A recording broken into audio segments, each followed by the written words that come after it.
Hello, everybody. Welcome back. Day 2 ATSV, our second edition of 2021. We're going to go ahead and get started with our next panel of today's seminar series. The title is Effects of the Pandemic, 4 Industry Narratives. So we're going to be hearing from 4 panelists from 4 different sectors of the apparel industry. I'd like to first introduce Bob Kirke. He's the Executive Director of the Canadian Apparel Federation, a dear friend to the ATS brand. He's been with us since the beginning. Bob, welcome back. Next is Helen Harakas, Executive Director of Brands for Canada, someone who has also been with us since the very beginning. So it's good to see you again, Helen. Karuna Scheinfeld, Chief Product Officer, at Roots. Welcome, Karuna. And Marilyn McNeil-Morin, Director, Fashion Exchange School of Fashion and Jewelry, George Brown College. So welcome, everybody. I would like to remind all of our attendees viewing that we do have Q&A at the very end of this. So if anybody has any questions for our panelists along the way, please feel free to include them in the Q&A or chat function here on Zoom. If you're on Facebook Live, go ahead and submit your questions there. They will be funneled to me at the end of the panel. Bob did say he has to go and attend another seminar very shortly. So we're going to go ahead and get started with you, Bob, and go from there. So welcome, everybody. Thank you for doing this. Hey, hi, everybody. I'm Helen, and I'm going to be kind of asking the questions of the panelists. So as Jason said, we're starting with Bob, Executive Director of the Canadian Apparel Federation. Bob, can you just tell us in a nutshell what the Canadian Apparel Federation does? Well, thank you, Helen. We're an industry association, so we have big companies, small companies. I even see some of our members in the attendee list today. So, and that ranges from small firms that produce goods to larger retailers that sell them. So very much a soup to nuts association, all within the fashion industry, primarily apparel, obviously. And of course, without Helen prompting me, I am on the board of Brands for Canada, Helen's other gig when she's not hosting the Zoom conversations. So that's who I am and what we are. And also my favorite board member. Bob, I want that recorded.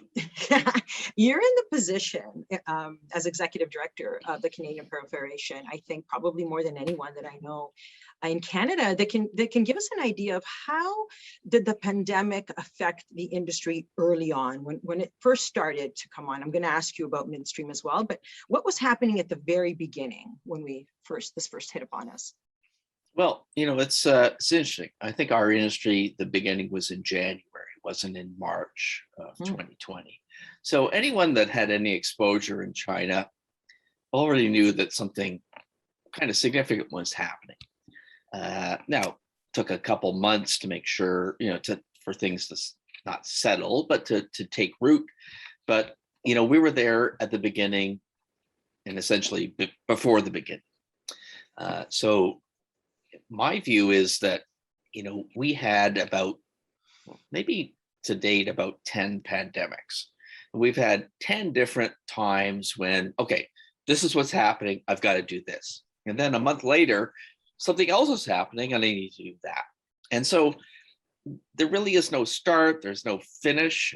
We're hosting a webinar at 11 about financing fashion post-pandemic. Is there anything more absurdly ambitious to say that we're post-pandemic? So it's never really, it started before many other people understood it, and it's not finished yet. So we have these series of episodes where things have changed. And my view is that, through all of those things, there's sort of one way to look at how companies have adjusted. They've either been very good at moving very quickly and taking good decisions and moving ahead with them. Then there are some other firms that didn't. Okay, so I deal with companies. I don't necessarily deal with schools or other institutions, and I also deal with government. So you see a lot of speed, a lot of huge efforts to change whatever companies were doing So on that one hand, you see speed. On the other hand, you see, oh, nothing has changed whatsoever. So I would say that government, as sort of an advocate for the industry that deals with government, to a certain extent, many government institutions have not changed. That we developed wage subsidies, rent subsidies, all these different things that were direct transfers to individuals and companies, but a lot of things haven't changed. And so we're still in a situation today where you have companies have changed, have become nimble, have done all sorts of things to adjust. And then you have a whole bunch of other entities that haven't. Now, the reason I say that is something as small as the bankruptcy rate. We had a very low bankruptcy rate in 2020 and in 2021 so far. So we have a bunch of supports that have sustained not just this industry, but many other industries. And the sort of normal process of watching companies go out of business, leave the market, that hasn't happened. Hasn't happened in Canada, US, or Europe. No one. Bankruptcy rates are low. So we're going to have a situation this fall. So again, some companies are doing very well. They were in the right spot, they had the right product, they had the right mentality. Then you're going to have some others that maybe not so much. They've been sustained through some of these supports, and the supports will end. And that's going to be a big reckoning. So again, your original question was, how do we start? Okay, well, we started early. We started in January 2020. A lot of companies have had some level of support through various subsidies, et cetera. And that the reckoning is coming. It is coming in the next 6 months, kind of thing. So to my mind, that's the big picture of the pandemic. Wow, thanks, Bob. What do you have any recommendations for any companies for the next 6 months going forward? Any tips or ideas for them to help them through the reckoning that will be coming? Right. Well, like I said, I think that people need to come to terms with the fact that these supports are not going to be there forever. Whether it's wage subsidy, rent subsidy, it's just not going to be there. We have an election on the 20th, meaning next week. No government would extend that. Okay, it's over. And those companies need to make sure that whatever they're doing, it matches to what the market will look like. And there's lots of other reasons to suggest that there's positives. People are coming back to stores. They're doing all sorts of things that are somewhat normal. Look, we lost 25% of sales last year. We're not going to do that this year, and next year will be that much better. But there is a bit of a reckoning coming. And the other thing I would say is for people to watch out. There's all sorts of things that have happened during the pandemic that, you know, we could expedite things if you're the government, for example. And so you could say, okay, we want you to supply PPE, and we'll give you a conditional license under medical device licensing to do so. But, you know, at some point you have to be not conditional. You need to be certain. And so many regulatory issues have been sort of pushed aside. And I'll give you another example, that's sustainability. Now, huge issue now, very prominent, lots of marketing. What percentage of the marketing around sustainability is actually accurate? Okay, and government hasn't really pushed on those kinds of issues, but they will. So some things have changed a lot during the pandemic, you know, the speed, agility, and all these other things. But you know what? We have regulations and they're slow, stupid, and fixed. So you're going to have that all sorts of companies changing, pivoting, saying that they're sustainable, this, that, the other thing. And then the government's going to come along and say, well, exactly what do you mean by that? And it's not like we need to pass new laws. We have laws and regulations that dictate that today. The fact is that they haven't really been enforcing them. So I do think that if you're asking what should companies do, they should make sure that they are fast and agile. That's what's worked so far. They should also take note that going forward, some of the things that have been set aside over the last 2 years will come back, and they'll come back with considerable force, I think. So if that's an answer to your question, that's the way I would answer it. Yeah, that's fantastic, Bob. Thank you so much. And we're all very happy that you're the representative in Ottawa working with the government officials. And that you don't have to do it. I've been up there to do it with you, and like, we're very thankful that Bob is there on our behalf. So we know you have to go. We'll let you go 3 minutes early, unless you have one more, anything else you want to add? Are you? No, I think that's my little doom and gloom comment for the for the webinar. And again, Helen, if there's any comments that require my meeting up or sort of responding to, I'm happy to do so offline. It's just that I can't be 2 places at once. Okay, thank you. For sure. Thank you, Bob. Thank you. Great to see you. Take care. Thanks. Bye. Bye. Next, we have Marilyn. Hi, Marilyn. As Jason mentioned, Marilyn is the director at the Fashion Exchange of George Brown College. She's also a very close partner with my charity, Brands for Canada. We work together, just adore working with her. I was very happy that, Marilyn, that you're able to participate today. So I've got a list of questions for you. We're taking the perspective of the college, the fashion departments. So the first thing I wanted to know was, how did the pandemic affect the college at the administrative and the faculty level? What did you see happen?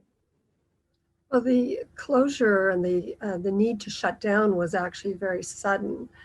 I don't think anyone anticipated or really saw how quickly we would need to go into quarantine, and nor did it really become apparent at the beginning how long we might need to do that. So there was a lot of planning around what would be the different scenarios for immediate closure, for certain lengths of time of closure, and what would be needing to do to support students and faculty through that period. Fortunately, we were able to transition our classes, which in context were near the end of the semester and the academic year, because this was March. Our academic year ends at the end of April. So a lot of students had already completed about 70% of their classes and their requirements for that semester. So really at the onset, it's about getting them through that semester, getting them through the academic year, getting students who are graduating to graduation. The challenge was all of a sudden, because virtually none of our programming in our department was online, to transition overnight almost into an online scenario. And so that was challenging, both from the hardware perspective, what devices, having internet connection. Fortunately, we had the software in our learning platform that had been very underutilized. So at that point, we were able to get faculty, which meant a bit of a training and a learning curve for faculty to really know how to use it. And so that, again, was something in order to operationalize this quickly, having them ready to transition their classes online. Not all learning transitions easily online, because many of our classes had been very hands-on. So that meant, again, how do you account for demonstrations? How do you account for access to equipment? If they needed equipment, example, our sewing studios or jewelry studios, to be able to have access to the equipment to finish their assignments. These are some of the challenges that we had to face. So at the onset, it's about just getting through. Then the next phase was on-term planning for the next term and the following subsequent terms. And when the realization came that you're going to be online again and fully online, how do we look at our calendar and say, what can we reasonably offer or not offer? And we had to defer some classes in order to make that happen. And I must point out that our faculty were very quick to adapt. So this part was really quite admirable, what we saw happen in our school, that the faculty quickly were able to work with our Blackboard platform and then assist with this whole process of turning it into an online learning experience. Wow, that's fantastic. A lot of work. What did you see as with respect to the students? Were you aware? Did you become aware of the effects, and what was happening with the students? Were they coping well online? What was their mental health like? What did you notice anything? For sure, for students, there's great impact, and some of it was that uncertainty of, okay, what happens next, and the uncertainty of how do I get on to my classes? Where's the links? How do I do this? And so there had to be a fair amount of communication with students directly. Some students lacked devices, so then we had to set up a whole library system of loaner devices, assisting them to get. Some of them didn't have internet connection at home. How do they access even with the device? So there's the hardware, software sort of issues around that as well. And our college definitely was very supportive to students and helping them with what they needed to get their learning done. In certain cases, we had to be quite creative with how do we, when in the absence of having access to equipment, how do we account for the learning and make sure that we can give students an adequate opportunity to complete their assignments. And so this was, you know, almost a case-by-case basis. So it was a lot of work with faculty to assist with that process. And some of it would be taking video or taking photos of the work that they'd done rather than submitting a physical copy. Maybe doing a video with the student where the student was demonstrating what they did to produce their work. It really had to shift. Wow. But you were able to account for every single student was able to get online, get internet, get hardware, software. It all worked out well. It fell into place. Amazing. Obviously, there were some challenges around that, and we have quite a high international student body. Obviously, in March of 2020, those who were international students were physically there and on campus. But going forward, that was going to be much more difficult to have international students participate because of international students weren't even able to get visas to come into Canada. So we were definitely challenged with our international student body when it came time for example, the new academic year in September of 2020. So there was a lot of challenges around students being able to physically be here. That definitely impacted our enrollment. So international students weren't able to participate then if they didn't have a internet and computer back home? This was something that, yeah, probably on a case-by-case basis. We didn't lose that many who were able to complete the semester, but going forward, even just to register and even get a visa to come and the residency requirements, etc., did make it more challenging for, depending what country of origin, but pretty much the borders were closed, so we weren't getting international students coming physically. We could still register online for online classes. So there was some of that that was available. As I said, we deferred some of the hands-on classes so that we could shift and make sure that we were still offering programs and students from international destinations were still able to participate. Marilyn, did you notice any mental health issues with the students? And if so, what did you do?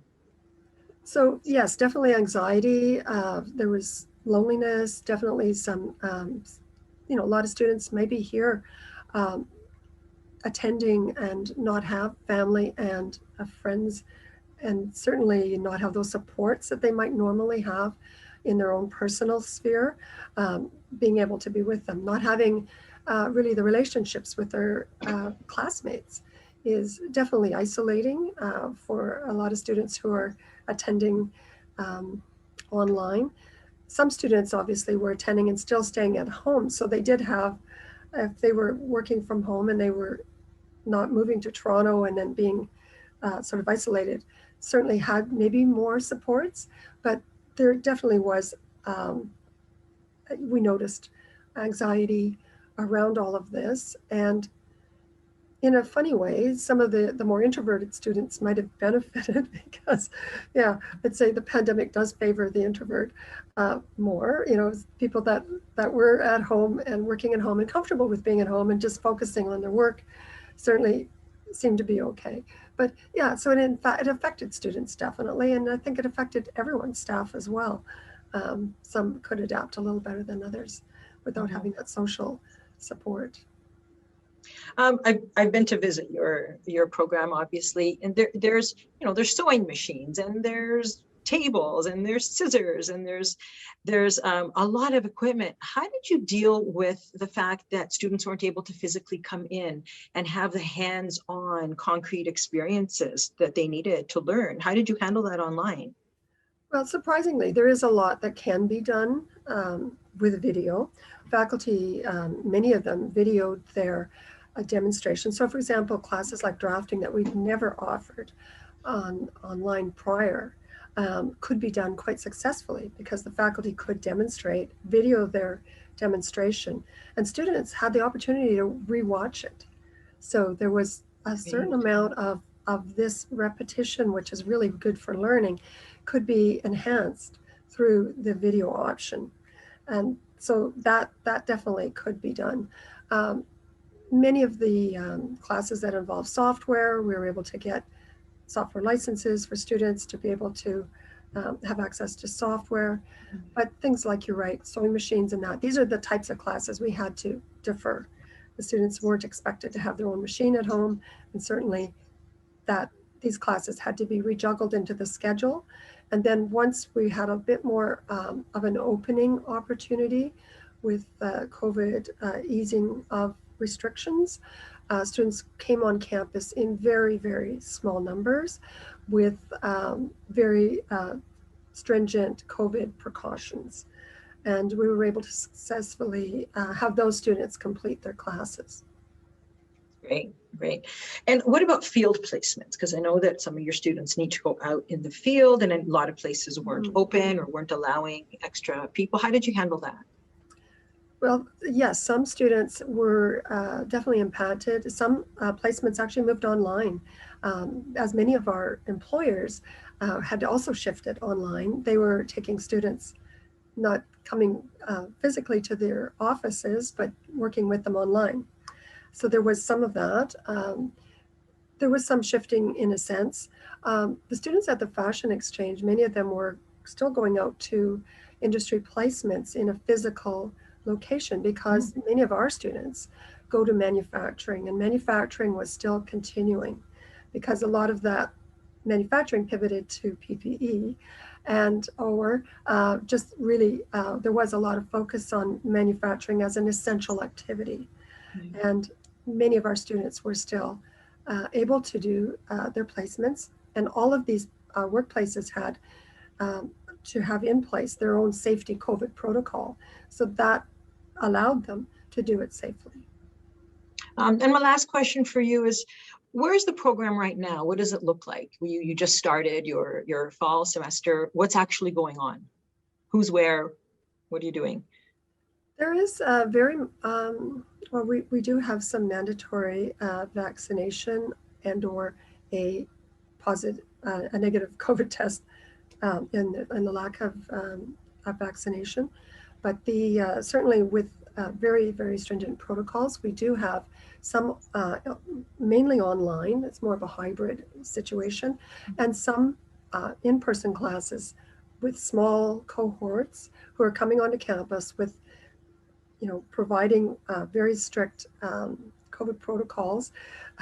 We are able to successfully offer our programming to students. So they're still getting the hands-on learning where it's necessary, and anything that can be online is online.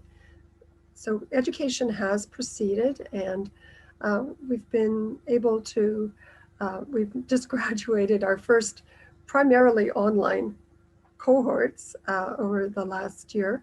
So I think the students demonstrated they could also be quite I think, resilient. And I think they've learned to be more resilient as well through this.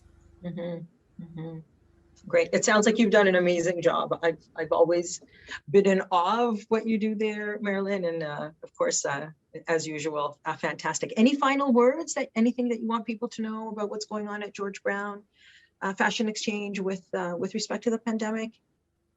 Well, I feel that, yeah, we're very interested in what is happening with our industry partners and what is happening in general within the industry. So, because what affects everyone else affects us as well. Not only for what do we need to prepare students for working in industry, but also the relationship that we have with our industry partners and education needing to serve our partners and serve this sector. So Great. Very happy to see that some positive notes seem to be appearing with some resurgence. Yeah, that's nice to hear after Bob. Yeah, it's great. Thank you so much. Thank you so much. Next up, we have Karuna Scheinfeld from Roots, and she's the Chief Product Officer. Brands for Canada has a wonderful relationship with Roots. You're my absolute favorites. So thank you so much for being here. We're so happy to have you. You're of course going to tell us a little bit about your own company's experiences, and so basically, what were the effects of the pandemic, or what have they been, and what are they still on Roots' like on the business, on your own staff team, and then also on your customers? Yeah, well, I think the kind of headline of this whole experience for us has been agility and resilience. And this is common. I think we've all been having a very common experience in that respect, that at the beginning of this process, we thought this was a 2-week or a 3-week or a 4-week conversation. Yeah. Then it became a 2, 3, 4-month conversation. Then it became completely unknown, right? So, and we're still in a position where, though we're very hopeful and we're optimistic, none of us really know what the world is going to look like in 3 months, 6 months, a year, et cetera, in a way that's more fundamental than ever before. So I think what happened early on was just a really strong, positive reaction to people banding together, pivoting, figuring out how do we solve each problem ahead of us.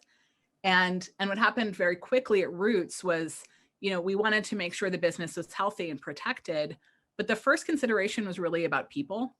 It was about the employees, it was about our customers, and it was making sure people were safe. So the majority of conversations early on really revolved around how do we communicate effectively? How do we make sure people are safe and okay? How do we protect our employees in home office, at the DC, at the leather factory, in our stores from getting sick? How do we navigate all of these crazy new confrontations that we're dealing with in a way that's empathic and supporting everybody's, mental health?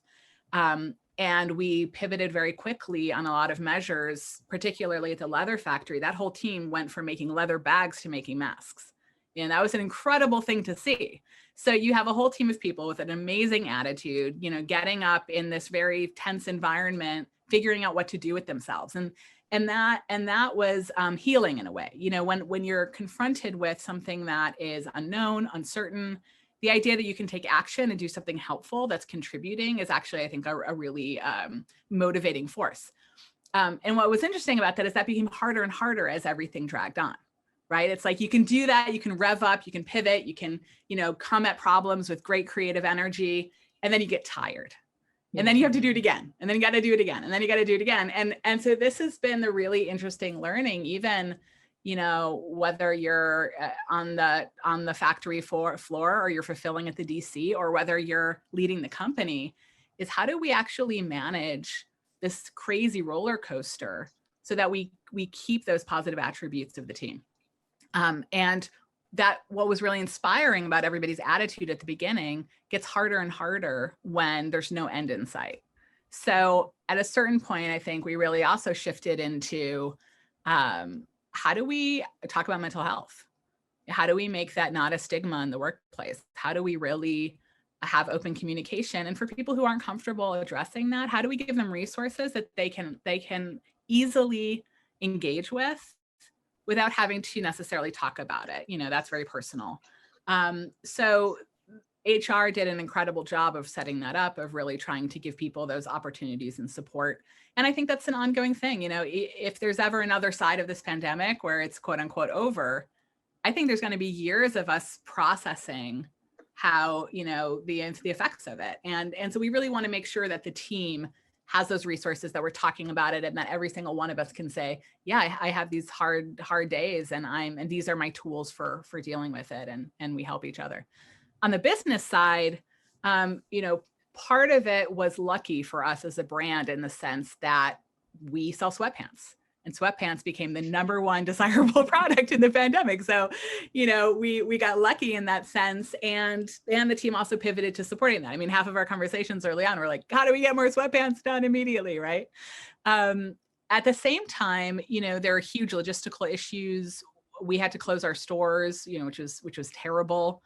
And during that, we have an influx of product. So a couple of things happened with the business. We were forced to accelerate omnichannel. That was already a huge conversation in the business, but it became even more important. So we've made really big progress in how retail and e-commerce talk to each other, and we're continuing to invest in that heavily. So the website, became our major source of selling.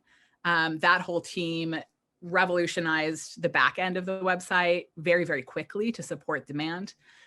We were competing with other much bigger fish when it came to fulfillment and shipping. And so that was a constant effort and conversation to make sure we just got you your product and you didn't have to wait too long. Or, if there's nothing we can do and everybody's waiting 4 or 5, 6 days to receive something instead of getting it in 2, how do we communicate about that? How do we bring our customers into the fold and say, this is us together, this is not, we don't want to let you down. We want to tell you what's going on. We want to share information. So I think the effort in the business just shifted to how do we take advantage of this opportunity, given that we sell really comfortable, high quality clothing that people are wearing at home in the pandemic? And then how do we also shift the business behind the scenes to continue to give the customer a great experience? And we had our ups and downs. Sometimes we had huge wins, and other times it was really challenging. And the team was just incredible through the whole process. Wow, that's fantastic. Thank you. So right now, how is Roots? How is your branding and your shifting your focus of shifting your focus coming out of this? Like, hopefully we're coming out of it, but from going forward now, what are you doing?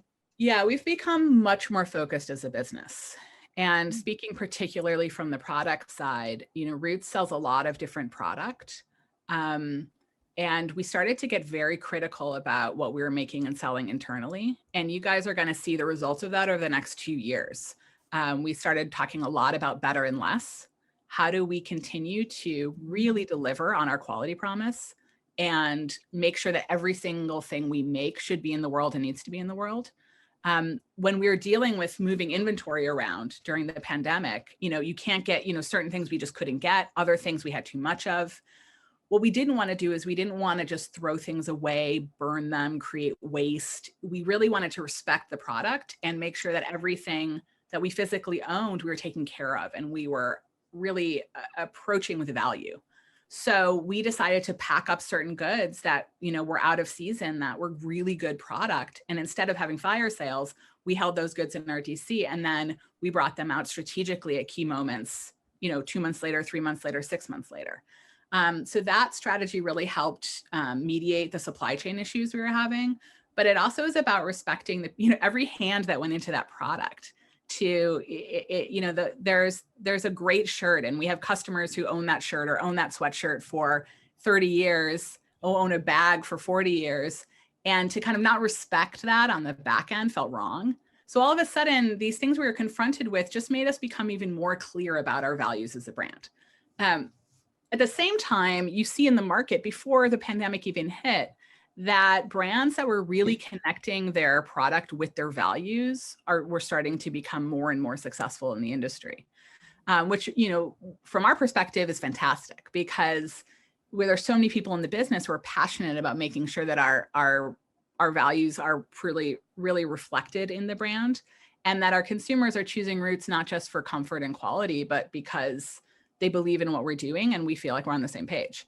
So all of a sudden, this chaos gave us permission to become even more extreme about what we wanted to say and what we wanted to do and what we want to make.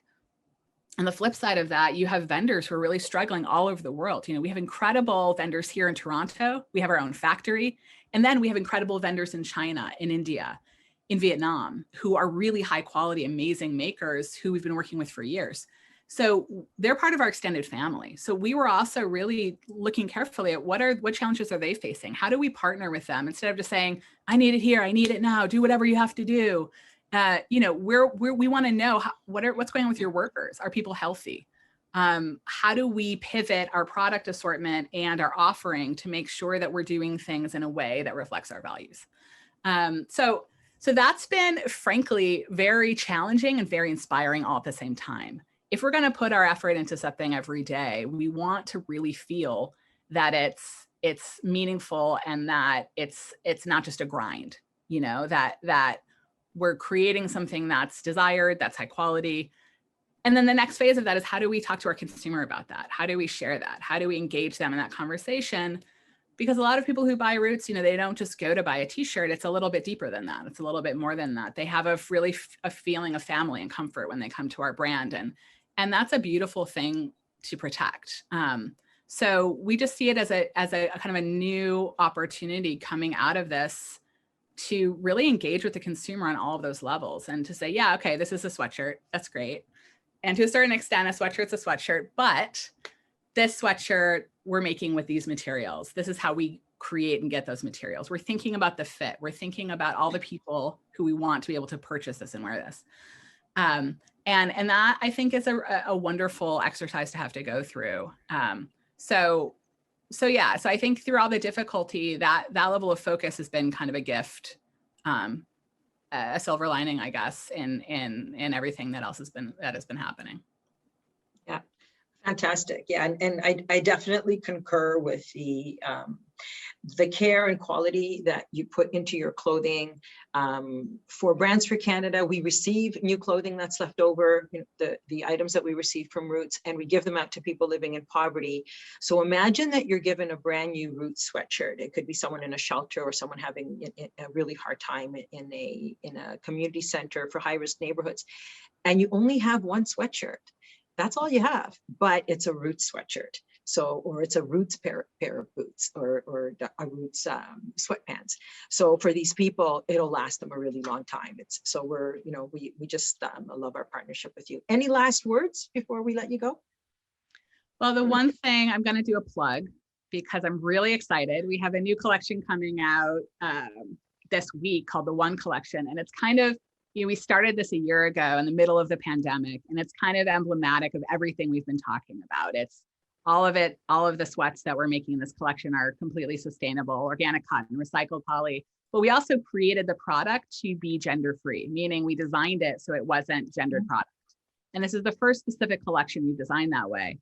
And we're really excited to see the reaction and see how people engage with it. And the last part of it that I'm even more excited about than anything is extended sizing. So this collection is going up to 3X and 4X, depending on what your traditional kind of gendered sizing would be. We've taken those away, but aligned them so that we have sizing 1 through 8. People can kind of figure out, if I was buying men's or women's, what would I buy? They can figure out their new size. But really, it's a small piece that started to encompass all of the values that we're really focused on going forward. So it's coming out this week. We're already have some previews out for VIP customers, and the response so far has been fantastic. And I just can't wait to engage with our customer with this new collection and and keep it going. Yeah, that sounds amazing. Very excited. I love the name too, One. I think that's because we are all one in the end. Are one. Yeah, it's fantastic. Thank you so much. Thank you, Marilyn. I have a few minutes left. I just wanted to take some time to talk about Brands for Canada and what we do and our experiences through this pandemic. So Brands for Canada is a registered charity. We work across the country, all of Canada. And our main focus is to take leftover surplus goods, brand new from amazing companies like Roots. We've got all the big ones listed on our website. Lots of people have stuff left over. And we bring it into our warehouse, or it can go directly, if it's in another city, it can be picked up directly by a partner agency that we sign up. And these agencies are places like shelters for abused women and children. They're centers for newcomers, mental health organizations, and we also partner with school boards. So we partner with in Toronto, the boards, as well as Winnipeg and in BC. So we give out the items that way to families in need. So we do about $42 million worth of product a year. So it's quite a large enterprise. And in addition, we have a job training program for people with disabilities and people who are on government supports. We have different types of programs, like we have a day program where they come just for the day, or a week's long program where they're there doing classes every week and every day for about 4 weeks. So obviously those particular programs, it's funny because we did a little bit of what Marilyn did and a little bit about what Karuna did. We had to shift our programs online as well. So we used to have, sometimes it would be 30 people in we have an office / warehouse and then a training room. We would have 30 people coming in from a particular group to do training, and that had to stop because of the pandemic. And we had to do the same thing, like what Marilyn was talking about. We had to get some software together, and we had to put our courses quickly online, and we were able to do that. It's worked out very, very well for us, particularly for the people who were coming. People living with disabilities would have to wait for the special transit system to go pick them up from their home, bring them to our facility. We're located in the south end of Toronto, and they were coming from all over. They would have the class for about 6 hours, and then they'd have to go back home on that transit system. And sometimes they would have to wait an hour for it to come, because it's, the way that it's structured, you kind of book your time and where you are, but it also is picking up other people as well.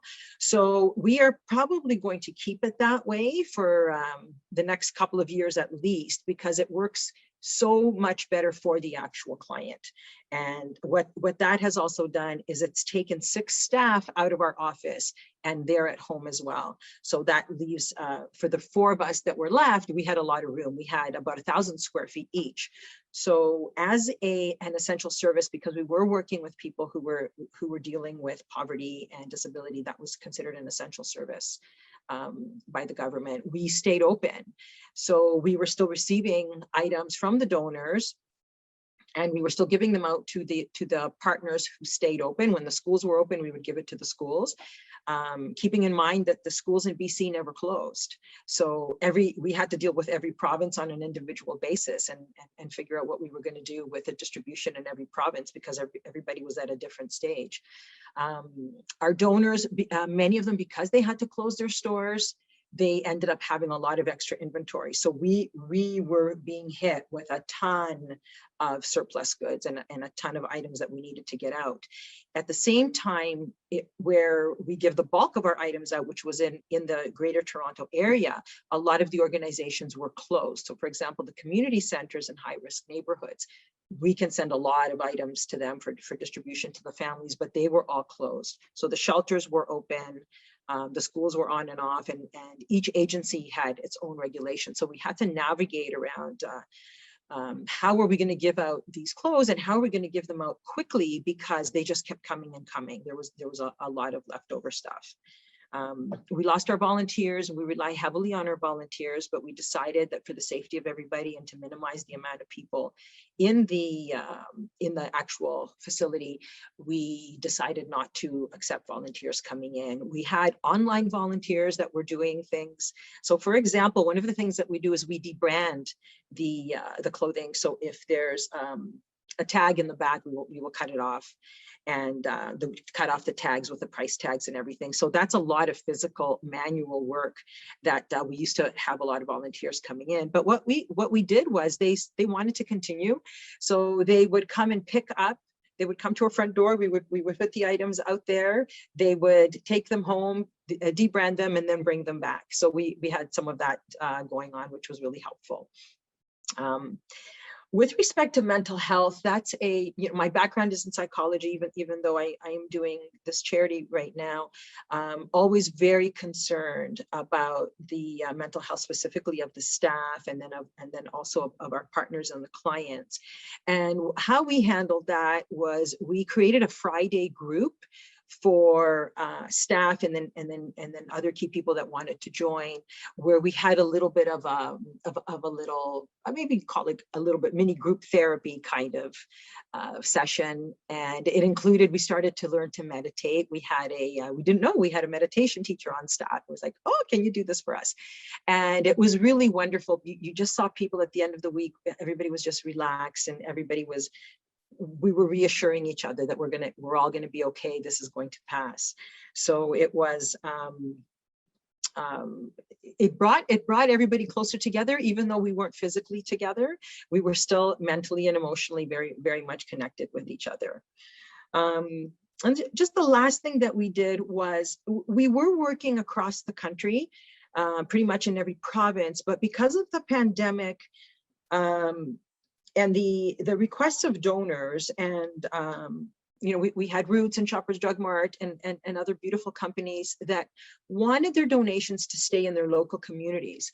So we engaged more partners in every single community. It actually makes me shiver when I think of this now, of how it ended up working out like magic, where the shelter that's located close to the Root store in this particular area of Vancouver, they went to pick up the items and they took them back and gave them out to their clients directly in their own neighborhood, so that we actually didn't have to do any kind of long distance transport of stuff. Like, imagine if we were bringing stuff from Vancouver to Toronto to be distributed here. It just doesn't work very well, and nobody likes it.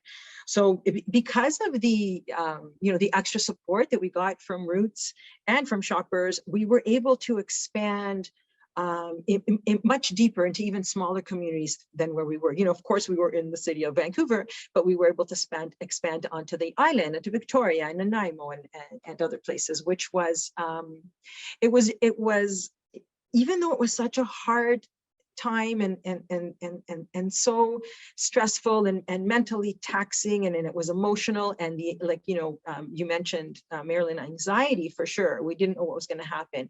It was also extremely beautiful how it came together, and the support that we got from the Roots people and from the Shoppers Drug Mart people, and how we were able to cement those relationships. It was all about relationships, and it feels like we were all reaching out for more closeness with each other, and just how beautifully it worked. And those projects went off without a hitch. They were just incredible, and the way that everybody participated in it. And we're probably going to continue to do a lot of that, because it is really wonderful to be able to work in the local community. I think that's it. I think that's the main thing that we did. We stayed open. We're open now. We still have small numbers in the warehouse. We're keeping the physical distancing, because, with all these variants, and whether you're vaccinated or not, you can still give it and take it, whatever. So we're still doing the exact same thing that we were doing last year at the height of it, with temperatures and PEE, and especially physical distancing, and keeping as few people as possible in the warehouse to get done what we need done. So it's been quite an adventure, I would say, but we feel like we're coming out on the other end of it okay, and maybe even better and stronger. So that's it for us.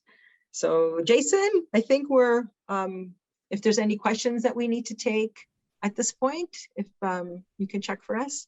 Absolutely, yeah, we do have a couple here. All right, this question is from Barry. We are a Canadian brand of specialty sporting wear and embedded electronics. We are looking for design and manufacturing resources in Canada. This is proving difficult as a startup and scale up. Question 1, where do we find these resources?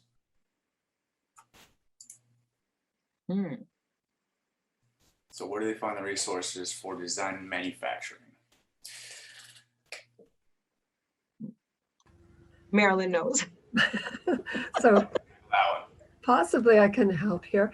Certainly, Fashion Exchange was established to be that kind of support and services available to emerging brands and industries. So in fact, we have a manufacturing facility in our location that works very directly with all kinds of clients, many of them who don't necessarily even have a fashion background, who will come to us for whatever level of support that they need to get their product into the market.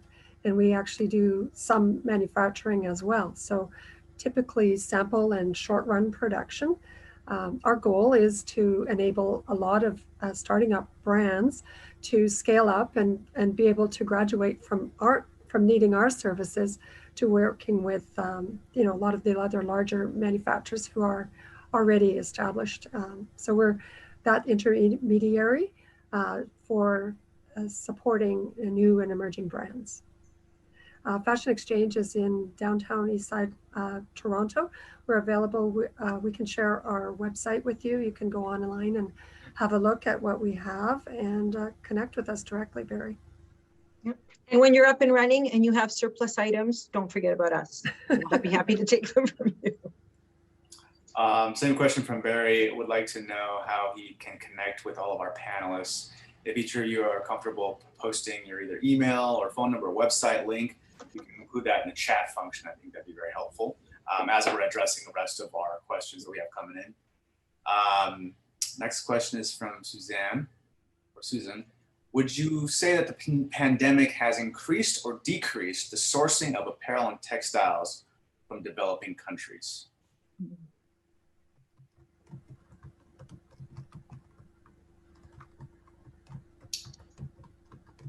Karuna, would you know? Would you probably be the best one in that position? I think, I don't think it's either, to be honest. I think that prior to the pandemic, there's a lot of conversation about diversifying your global supply chain. So people were really looking at, where's the best place in the world to make the best product? How do I make sure if there's an issue in one country, I have a backup in another? And what happened during this is that because it was a global pandemic, we've just cycled through similar challenges in different parts of the world this whole time. Nobody has been protected. So no matter how diversified your global strategy is, you're just dealing with different shutdowns at different points. So ultimately, I don't think it's increased or decreased offshore manufacturing. I think it's more about reinforcing how you work with your suppliers and how you communicate in your relationships with them. The other piece of it is that we have huge challenges with global shipping. But even if you're manufacturing domestically, you may be importing a lot of your materials. So we're also a domestic manufacturer and we work with multiple domestic manufacturers, but we depend on importing, amazing leathers from Italy and France and some really beautiful high-end, high-tech trims and findings from China or Japan or Korea. And those suppliers month to month, either they're delivering on time or they're 6 months backlog. And actually that's been a problem everywhere. So I think it's become a great equalizer in a weird way. But what we've noticed is that we've really doubled down on our relationships with the suppliers that we feel not only are communicating effectively and transparently with us, but that are treating their employees in the way that we treat ours. So our focus has shifted less to change and diversification and more to, again, reinforcing code of conduct, core values, and making sure that we're operating in a measured way globally that allows us to pivot and partner when we face challenges. That's a great answer. Thank you so much. Next question is from Toju. How does Brands for Canada, this one will be for you, Helen. How does Brands for Canada fund its activities? Guessing direct donations, any other innovative ways to fund their great work? Hi. Nothing innovative. The major portion of our budget comes from grant writing to foundations and corporations. I would say that's probably 80 to 90% right now. Because we were working with people living in poverty and people with disabilities during the pandemic, Our funding donations actually went up. People were really concerned about people that were, living on the street and were losing their homes because they've lost their jobs. So we have been in an okay position financially, not affected by the pandemic in a negative way, like a lot of other charities have been, because people aren't really thinking of donating to the symphony right now. They're worried about the families that they're seeing having a hard time losing their homes, and there has been a dramatic increase in the number of people on the street, in the number of people facing mental health issues, and including, we've been told by one of our partner agencies that works on the street, a 300% increase in suicides because of the stress of the pandemic. So there is, working at Brands for Canada, there's such a beautiful part of dealing with, like the Jasons and the Karunas and the Marilyns, part of my day. But then there's that other side of it where, we are dealing with people that are living in extreme poverty and are facing extreme difficulties, which have been dramatically exacerbated by the pandemic. So if you have any ideas on how we can get extra funding, I would love to hear about it. But basically, that's what we do. We're grants and then building the relationships with those foundations to continue to keep them coming. Great, very, very important, amazing stuff you guys do over there, Helen. It's been a privilege to have you as a partner for the show for so long. Thank you, us too. So we don't have any other questions, it looks like, but we do have some comments, some quite nice things to say about the panelists overall. This one's from Brandville Sustainable Creative Solutions. In the beginning of 2020, alerts about the pandemic was what were in the news and notified the medical community worldwide since January 2020. It's interesting the timing throughout different countries and industries, and talked about in retrospect, as there is so much to learn. It's that trickle of information and response time, especially to examine how our industry and educational system responsiveness and hurdles faced. Hats off to the educational system across all age groups. You had to respond with the resources you had, and a large portion, many didn't have much to work with. So very big hats off to the educational institutions, Marilyn, George Brown College especially. It's amazing to hear that you guys were able to accomplish so much in such a short time notice. Jamala, hello, it's good to see you again. Hello, Helen and Marilyn, good to see you after so long. Great discussion. Yes, introverts didn't mind the pandemic, as one of my sons did excellent online and the other completely stopped attending classes. Okay. I have so many questions, Marilyn, about what you mentioned, but I might have to ask another time. So glad to see you all. Marilyn, will you be in the show office after this for a little bit? I hadn't planned to, and I'd have to check my calendar because I've got quite a number of meetings today. I can see if I'm able to check in. Is there a specific time that would be best? Just after if you have a few minutes after the of course, yes. Here, but that's just a good place for everybody watching to reconnect with our speakers, other attendees, kind of facilitates networking and that kind of thing. So just a few minutes after we conclude here would be good. Other comments, love to see Roots putting value first. Karuna, lots of shifts in business side. A note, the family loves the sweatpants, especially ones with the pockets and side zippers. So I myself have heard a lot of good things about Roots. Brands for Canada, that's amazing to see how you put surplus items to good use. Amazing, Helen, clapping.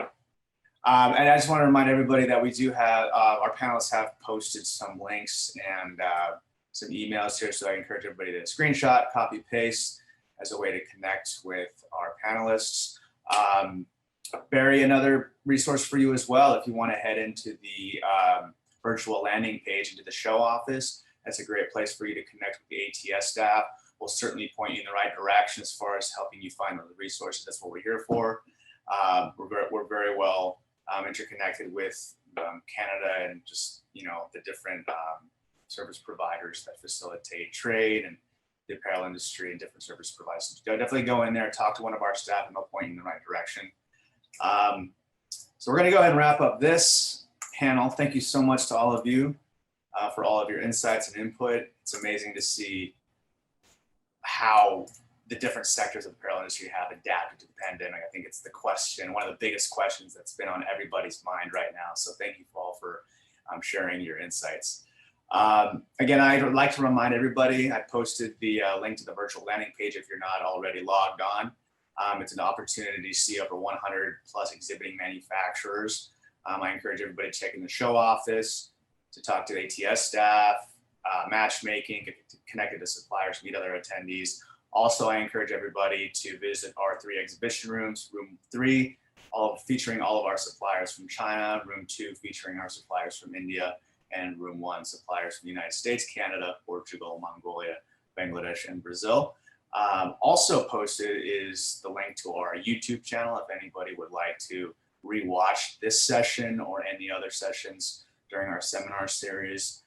Just make sure you're subscribed to the ATS YouTube channel and you will get updates on when those videos are posted. So, all right, everybody, thank you so much. And we'll get started shortly on our next discussion. Thanks again. Thank you.